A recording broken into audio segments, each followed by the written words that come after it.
warahmatullahi wabarakatuh. Waalaikumsalam warahmatullahi wabarakatuh. Bagaimana kabar kalian hari ini? Alhamdulillah luar biasa. Semangat Allah. Alhamdulillah kita hari ini diberikan kesehatan oleh Allah untuk bisa mengikuti pembelajaran pada hari ini. Bapak, ada siswa yang tidak hadir pada hari ini? Ya. Semua ya. Nah, sebelum kita memulai pelajaran, alangkah baiknya kita mengawali kegiatan pelajaran hari ini dengan membacakan doa. Berdoa mulai. Bismillahirrahmanirrahim. Rabbi shrah li sadri wa yassir li amri wahlul 'uqdatam min lisani yafqahu qawli. Rabbi zidni ilman warzuqna fahman bi rahmatika ya arhamar rahimin. Bapak akan bertanya, siapa yang pernah berpergian jauh saat waktu sholat? Siapa yang pernah berpergian jauh saat saat waktu sholat? Siapa yang pernah berpergian jauh kemana? Misalkan ke Bandung. Pernah kemana? Pernah jauh berangkat ke Surabaya pernah? Pernah. Bapak pernah berangkat kemana Pak? Ke Cirebon. Jihad pernah? Berangkat kemana? Ke Campak. Pak Hari pernah berangkat kemana?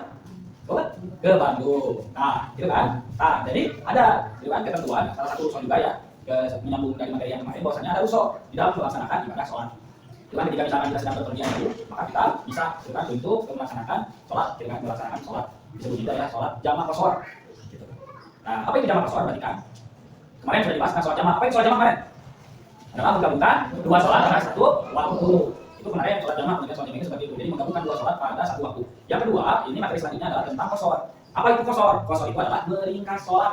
Jadi sholat itu diringkas ya. Gitu. Nah, pengertian qashar secara bahasa adalah meringkas. Adapun pengertian sholat qashar secara istilah adalah meringkas sholat fardu yang berjumlah 4 rakaat menjadi 2 rakaat sesuai dengan ketentuan syarat. Caranya ya. Sholat fardu yang dijawab oleh qashar adalah sholat zuhur, asar, dan sholat isya. Ketika sholat yang jumlah rakaatnya ada 4, gitu kan? Sholat zuhur, sholat asar, dan sholat isya. Gitu kan? Sedangkan sholat maghrib dan sholat subuh itu tidak bisa dilaksanakan, tidak dapat dilakukan qashar ya. Gitu. Kedua sholat tersebut harus dikerjakan sesuai dengan rakaat masing-masing dengan sempurna. Gitu kan? Jadi misalkan kita sedang berpergian jauh, gitu kan? Terus bisa melaksanakan sholat qashar. Jadi sholat qashar diringkas yang tadinya 4 rakaat menjadi 2 rakaat. Hanya sholat yang keempat memiliki 4 rakaat saja. Gitu kan? Ada di dalam Al-Quran surat Nisa disebutkan, apabila kamu berpergian di bumi, maka tidak dosa bagimu untuk mengqashar sholat. Jika kamu takut diserang orang kafir, sesungguhnya orang kafir itu adalah musuh yang dekat bagimu. Jadi seperti itu ya, boleh dilaksanakan sholat qashar. Sekarang hukum mengqashar sholat, itu kan mengerjakan sholat secara qashar pahalanya sama seperti mengerjakan sholat secara sempurna. Masih itu ya, gitu kan? Jadi ketika kita melaksanakan sholat jamaah qashar, itu pahalanya seperti mengerjakan sholat sempurna. Hukum pelaksanaan sholat fardu secara qashar dikelompokkan menjadi 3, itu kan? Yang pertama boleh, itu kan? Itu mereka yang telah mencapai jarak perjalanan diperbolehkan qashar. Mereka yang selalu berpergian baik darat, laut maupun udara dalam jarak yang telah ditentukan, mereka sunnah atau lebih baik melaksanakan sholat qashar. Yang selanjutnya lebih utama abdul melakukan qashar jika jarak tertentu telah mencapai 3 makalah atau lebih. Jadi 3 makalah itu kurang lebih ya, kalau misalkan di kilometer kan, itu kurang lebih 88,5 km. Misalkan dari sini mana nih? Dari Bogor mana? Mana? Ke Bandung. Cianjur itu kalau di Google Maps itu belum mencapai jarak sebenarnya itu. Kurang lebih kalau sampai Cianjur Cipanas itu ya, dari Bogor ke Cipanas itu jaraknya kalau tidak salah 60 km. Jadi kalau misalkan kita ambil pergi jauh, contohnya misalkan dari Bogor ke Bandung, itu bisa dilaksanakan sholat qashar.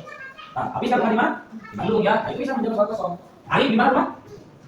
Di Bogor. Dari Bogor ke Bogor tidak bisa itu, tidak bisa menjalankan qashar, tidak bisa dekat itu. Bukan ada yang orang sini? Juni orang sini bukan? Bukan. Itu orang sini bukan Mas. Gitu. Misalkan tadi ya, kalau misalkan dekat, jaraknya itu 1 km, 2 km itu tidak bisa. Jadi bila dilaksanakan itu ketika misalkan tadi sudah mencapai 3 makalah. Yang ketiga adalah wajib, yaitu apabila perjalanan sudah mencapai jarak yang diperbolehkan qashar dan waktu sholatnya hanya cukup digunakan untuk mengqashar sholat. Jadi hanya waktu tertentu saja ya, misalkan hanya cukup untuk melaksanakan qashar maka wajib itu. Jangan kan kurang lebih satu sholat itu, satu misalkan sholat qashar ya, misalkan 2 rakaat itu kurang lebih dilaksanakan pada dalam waktu berapa menit? 2 rakaat dalam waktu berapa menit? Bisa 3 ya, bukan 3 menit kurang lebih. Misalkan tadi sebentar lagi sudah hampir habis nih waktu sholat, gitu kan? Asar misalkan sudah hampir habis, maka itu bisa dilaksanakan sholat qashar. Misalkan dia 10 menit lagi nih, habis waktu asar, terus dia itu belum melaksanakan sholat zuhur dan asar, gitu kan? Tadi ya kalau misalkan di jamaah takhir, berarti kan niat sholat zuhurnya itu di awal, gitu kan? Di waktu sholat zuhur. Nah, setelah misalkan sudah sampai di tempat tujuan, terus misalkan hanya tersisa 5 menit, gitu kan? 5 menit atau 10 menit, maka langsung laksanakan sholat qashar. Bukan. Sekarang syarat sholat qashar yang pertama, perjalanan bukan untuk maksiat, jelasnya tidak boleh. Kalau misalkan perjalanan untuk maksiat tidak boleh. Yang kedua, jarak perjalanan yang ditempuh melebihi 16 masa. Ini disebutkan ya adalah 80,64 km. Jadi ada beberapa pendapat ya, gitu kan. Yang selanjutnya qashar dilakukan pada sholat fardu yang terdiri atas 4 rakaat. Jadi artinya sholat apa saja? Zuhur, asar, dan isya. Terus yang selanjutnya berniat qashar saat sholat bersama takbiratul ihram serta mengetahui tentang diperbolehkannya mengqashar. Yang selanjutnya tidak mampu kepada imam yang memberikan sholat sempurna. Misalkan tadi Pak Hari akan mengqashar sholat. Ada imam yang imam tersebut itu kan melaksanakan sholat secara sempurna bukan qashar. Maka Pak Hari itu tidak boleh mengikuti imam yang sedang mengerjakan sholat secara sempurna. Yang selanjutnya telah keluar dari wilayah administratifnya. Berarti kan sudah keluar wilayah ya. Karena dari orang Bogor sudah keluar dari wilayah Bogornya. Cianjur, misalnya dari Bandung. Yang selanjutnya mengetahui syarat-syarat mengqashar sholat bukan sekedar ikut-ikutan, dia tahu tentang syarat-syaratnya agar kita bisa melaksanakan sholat qashar. Yang terakhir adalah meyakini masih belum sampai tujuan. Belum sampai tujuan masih kayaknya jauh. Oh, berarti kan boleh. Kalau misalkan kita sudah sampai perjalanan gitu kan sebelum tadi waktu sholat itu habis, maka kita tidak bisa melaksanakan qashar. Jadi deh, kalau yang masih kayaknya jauh nih misalkan ke Bandung, itu di kira-kira ini waktunya masih lama. Itu kan untuk sampai Bandung, maka bisa untuk melaksanakan sholat qashar. Gitu kan. Nah ini ada 4, gitu kan? Syarat-syarat di hal yang memperbolehkan sholat jamak qasar, gitu kan? Yang pertama musafir, berikan amalan ini ya. Musafir orang yang sedang dalam bepergian. Yang kedua takut, gitu kan? Karena misalkan dikhawatirkan ada musuh yang menyerang, gitu kan? Sedang berperang dalam kondisi berperang. Dan yang ketiga adalah hujan, itu boleh dilaksanakan. Yang terakhir adalah sakit, maka boleh jika misalkan dalam konteks keadaan sakitnya tertentu, gitu ya. Sakit tertentu maka boleh untuk qasar sholat. So, sekarang diskusikan ya kelompoknya untuk presentasi kembali itu tentang masalah tadi pengertian jamak qasar. Jadi nanti setiap kelompok itu akan mendiskusikan tentang pertanyaannya. Apa pertanyaannya? Yang pertama menjelaskan pengertian jamak qasar, ya kan? Yang kedua tadi siapa saja yang boleh untuk melaksanakan sholat jamak qasar itu, syarat-syaratnya apa saja, gitu ya. So, silakan diskusikan dengan kelompoknya masing-masing. Silakan beri yang lainnya kelompoknya diskusikan. Silakan kelompoknya. Oh, yang rapi, ini rapi, ini rapi, fokus. Oh, silakan fokus. Apa itu sholat jamak qasar dan syarat-syaratnya? Silakan dan kelompok itu mendiskusikan. Oh. Nah, ada yang sulit? Gimana? Mudah jawabnya? Nah, gimana? Sudah dapat jawabannya, Fis? Sudah, paham. Sudah.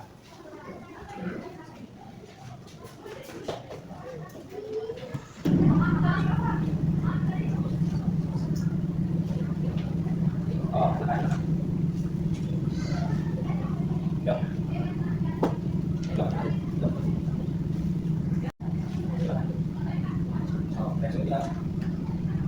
Syaratnya, tadi ya, apa itu pengertian jamak qasar? Dan yang kedua adalah tadi, apa syarat-syaratnya? Syarat-syarat untuk melaksanakan jamak qasar. Kalau silakan kelompoknya diskusi dengan temannya yang apa yang ngobrol.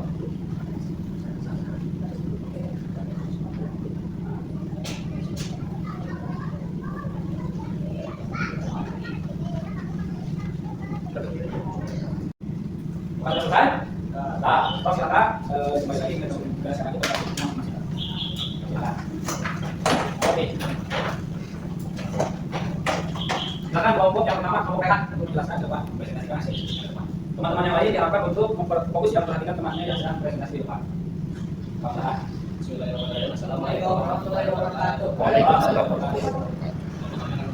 Pengertian sholat qasar, pengertian qasar secara bahasa dan ringkas. Adapun pengertian sholat qasar secara istilah dan ringkas sholat fardu yang berjumlah 4 rakaat menjadi 2 rakaat sesuai dengan ketentuan syarat. Sholat fardu yang boleh diqasar adalah sholat zuhur, sholat asar dan sholat isya, sedangkan sholat maghrib dan subuh tidak dapat diqasar. Kedua sholat tersebut dikerjakan sesuai dengan rakaat masing-masing dengan sempurna. Hukum asal mengqasar sholat fardu yang berjumlah 4 rakaat menjadi 2 rakaat adalah mubah ketika telah memenuhi syarat-syarat yang telah ditentukan. Mengqasar sholat merupakan rukhsah dari Allah Subhanahu wa taala kepada orang-orang yang sudah mengerjakan sholat fardu secara sempurna. Namun perlu diingat bahwa tidak semua keadaan diperbolehkan untuk mengqasar sholat. Keadaan yang diperbolehkan untuk mengqasar sholat adalah dalam perjalanan untuk kebaikan yang tidak tertentu. Seperti dalam Quran surat An-Nisa ayat 11 yaitu Bismillahirrahmanirrahim. Wa idza darabtum fil ardi falaika 'alaikum junahun an tabashshuru min as-shalah. Jadi hukum ayat yaqinukum allati kafaru in kafirin kanu lakum aduwwan mubin. Jika kalau yakin artinya apabila kamu berpergian dari bumi maka tidak bersalah bagimu untuk mengqasar sholat jika kamu takut diserang orang-orang yang kufur. Semuanya orang-orang kafir itu adalah musuh yang nyata bagimu. Nabi Muhammad sallallahu alaihi wasallam melaksanakan sholat sebagaimana tertuang dalam hadis berikut. Bismillahirrahmanirrahim.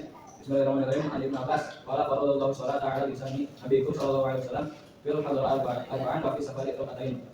Artinya dari Ibnu Abbas radhiyallahu anhu dia berkata Allah memberikan sholat melalui Nabi Muhammad sallallahu alaihi wasallam 4 rakaat pada waktu hadrah sudah berbagian jauh, 2 rakaat pada waktu safar sebagian.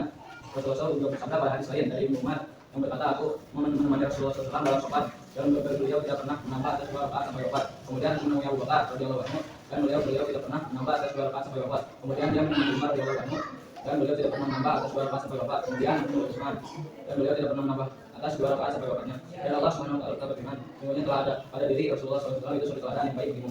Hadis riwayat Bukhari dan Muslim. Oke. Bukan untuk kelompok rehat. Silakan kembali ke tempat duduknya. So, silakan kelompok yang kedua, kelompok apa? Untuk mempresentasikan ke depan. Sekali lagi ya, untuk teman-teman, dengan yang lain, perhatikan kelompok yang sedang mempresentasikan ke depan. Agar lebih bisa dimengerti apa yang disampaikan oleh kelompok yang lainnya. Silakan, kelompok apa? Assalamualaikum warahmatullahi wabarakatuh. Waalaikumsalam warahmatullahi wabarakatuh. Menjawab sebagai usul khoslah saat tadi saat perjalanan yang belum sampai tujuan. Pelaksanaan saat jamak qasar dibagi menjadi sebagai berikut. Pertama, saat jamak takdim qasar. Dan yang melaksanakan saat jamak qasar dilaksanakan menggunakan doa salat pada saat yang pertama. Yang kedua, syarat jamak akhir dan qasar. Dan yang melaksanakan jamak akhir qasar dilaksanakan dengan menggunakan doa salat dan mengikutnya pada waktu saat yang kedua. Kalau yang memperbolehkan sholat jamak qasar ada 4. 1 musafir, 2 takut, 3 hujan, 4 sakit. Oke, pertama, silakan kembali untuk duduk.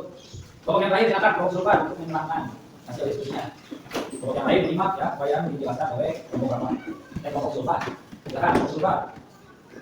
Assalamualaikum warahmatullahi wabarakatuh. Warahmatullahi wabarakatuh.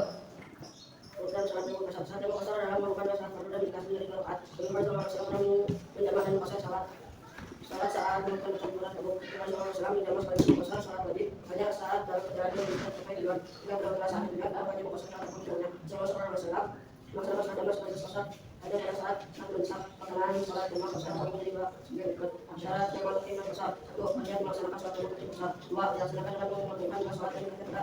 Salat yang pertama syarat yang terakhir dan besar itu kemudian menjalankan yang terakhir besar melaksanakan dengan menggabungkan sholat dan dikasih pada waktu sholat jemaah hal yang membolehkan sholat jemaah besar dan imam besar satu musafir dua takut kepada orang kafir tiga hujan dan empat sakit.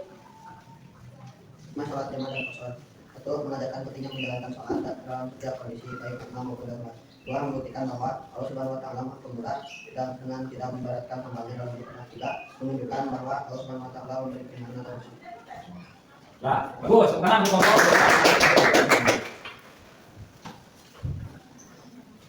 Alhamdulillah, tiap kelompok sudah mempresentasikan hasil diskusinya dengan baik.